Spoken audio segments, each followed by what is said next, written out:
He's proven his friendship to Qatar during the Gulf crisis. The Qatari capital, Doha, is the third and final stop in the Turkish president's shuttle diplomacy around the region. Beyond diplomacy and politics, Turkey's deep business interests are also at stake. The Turkish government is standing behind Doha and rejecting the demands set by blockading nations. Most appropriate way is to sit together around the table and direct talks. This is the main obstacle, in front of the settlement. I hope there will be an opportunity for such format meeting. Having backed one side of the conflict, Erdogan had his work cut out for him to diffuse tensions. He chose to meet the Saudi king and crown prince first on his tour. The visit to Riyadh was meant to remind the Saudis of Turkey's economic and religious ties with all Arab countries. Saudi state media says the two sides discussed efforts to combat terrorism and its sources of funding. Erdogan then flew to Kuwait to meet the Emir, who is leading mediation efforts.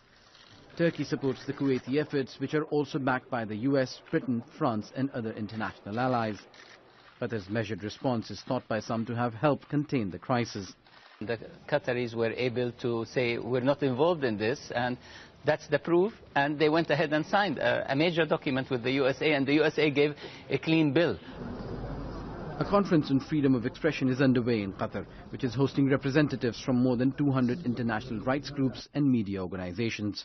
The monarchies of the Gulf, the Egyptian military dictatorship, want to prevent Al Jazeera from broadcasting their people's concerns to the people of the region. They want to prevent the Muslim Brotherhood, which represents a vision of Islamic governance, not from the top down, but from the bottom up through the ballot box. Those are scary propositions if you're a monarchy or a dictatorship. The conference is backing efforts to promote and protect freedom of expression.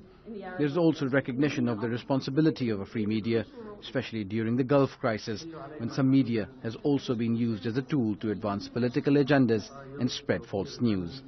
Osama bin Javed, Al Jazeera, Doha.